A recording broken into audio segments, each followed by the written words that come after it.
Class हम उसी video को आगे बढ़ा रहे हैं। वो अचानक स्टॉप हो गया था। तो राम तब तक गंगा पार कर चित्रकूट पहुंच गए थे। वहां पर एक आश्रम था महर्षि भारद्वाज का। गंगा यमुना के संगम पर राम आश्रम में नहीं रहना चाहते थे ताकि महर्षि को असुविधा न हो। महर्षि ने उन्हें एक पहाड़ी दिखाई, सुंदर स्थान, सुरम्य दृश्य, सुरम्य माने बहुत सुंदर दृश्य, पर्ण कुटी वहीं बनाई। पर्ण होता है बच्चों पत्ते और कुटी होता है कुटिया, छोटा सा घर, पत्तों की कुटिया या घास की कुटिया बनाई राम और लक्ष्मण ने। अब देखिए, जो राजा रानी थे, जिन्हें राज सिंहासन मिलने वाला था, जो बचपन से ही राजा के पुत्र थे, आज वो कहाँ रहने लगे हैं? पत्तों की कुटी में। तो राम का जीवन दर्शाता है बच्चों कि कैसी भी परिस्थिति हो, हम उसमें भी अपनी उन्नति और देश की उन्नति के लिए काम कर सकते हैं। भरत को सूचना मिल गई थी, वे चित्रकूट ही आ रहे थे। पूरे दल बल के साथ सेना के चलने से आसमान धूल से अट गया। तो भरत के आने की सूचना राम को मिल गई। पूरा दल, पूरे सैनिक उनके साथ थे। हर ओर शोर सुनाई दे रहा था। वे श्रृंगवेरपुर पहुँचे। जगह का नाम है चित्रकूट में। निषाद राज गुह को सेना देखकर कुछ संदेह हुआ। तो निषाद राज गुह जो राम से पहले मिले थे, वो राम के मित्र बन गए थे। उन्हें संदेह हुआ देखकर कि कहीं भरत राम से युद्ध करने तो नहीं आ रहे हैं। लेकिन जब उन्हें सही बात पता लगी तो उन्होंने भरत का स्वागत किया कि वो राम के पास उन्हें मनाने जा रहे हैं। गंगा पार करने के लिए देखते देखते 500 नावें जुटा दी। तो गंगा पार करने के लिए वो मछुआरे थे, उन्होंने नावें जुटा दी।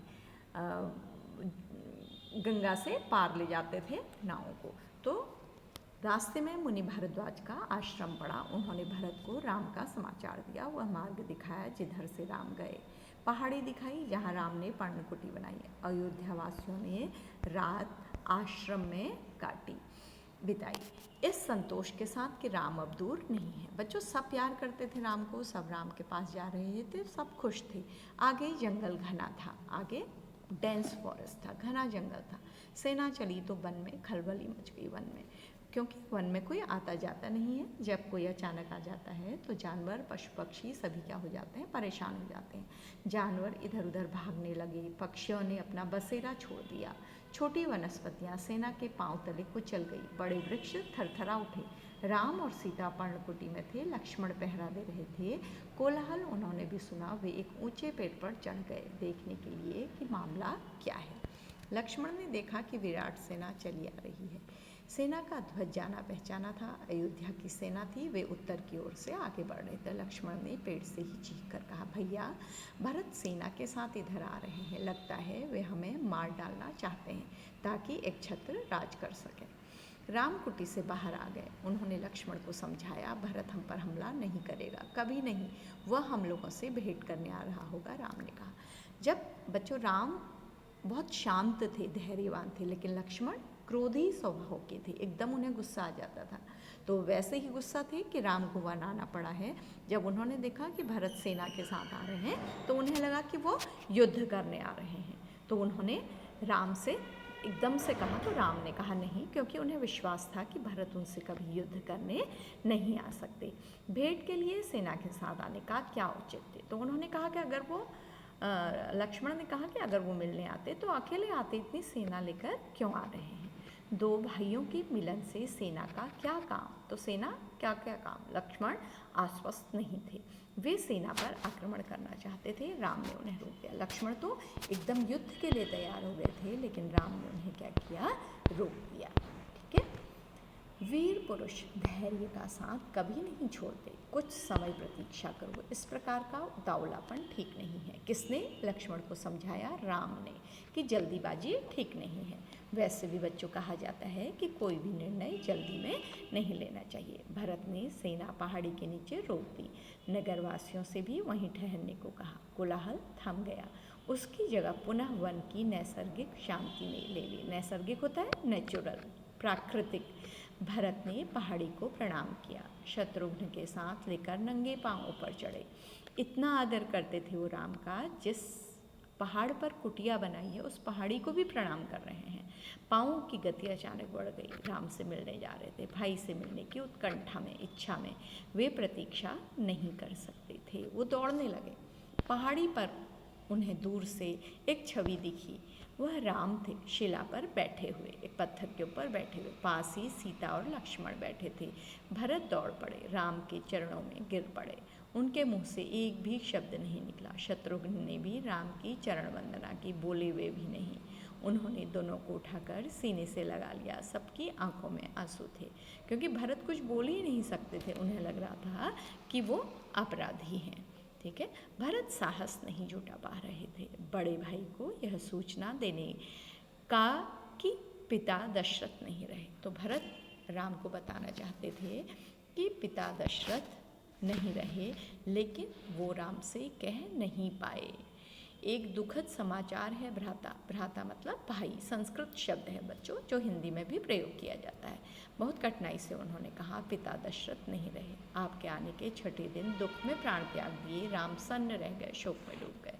उन दिनों सूचना का कोई ऐसा माध्यम तो नहीं था। तब उन्होंने राम को बताया कि आपके आने के 6 दिन के बाद उनके पिता दशरथ की क्या हो गई है, मृत्यु हो गई है। तो राम बहुत शोक में डूब गए। राम को पता चला कि भरत के साथ केवल सेना नहीं आई है, नगरवासी आए हैं, गुरुजन हैं, माता हैं, कैकेयी भी। राम लक्ष्मण पहाड़ी से उतरकर उनसे भेंट करने आए, सबसे स्नेह से मिले। सीता को तपस्विनी के वेश में देखकर माताएं दुखी हुई। राम ने कैकेयी को प्रणाम किया सहज भाव से। कैकेयी मन ही मन पछता रही थी।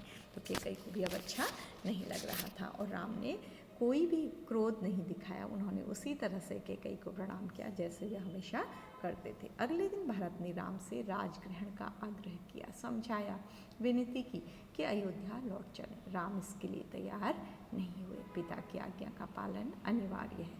पिता की मृत्यु के बाद मैं उनका वचन नहीं तोड़ सकता। तो राम ने कहा कि पिता उनको वचन दे के गए हैं, पिता की मृत्यु हो गई है, तो अब मैं वचन नहीं तोड़ सकता। भरत को राजकाज समझाया, कहा कि अब तुम ही गद्दी संभालो, यह पिता की आज्ञा है।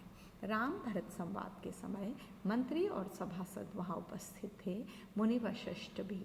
भरत बार बार राम से लौटने का आग्रह करते रहे। राम हर बार पूरी विनम्रता और दृढ़ता के साथ इसे अस्वीकार करते रहे।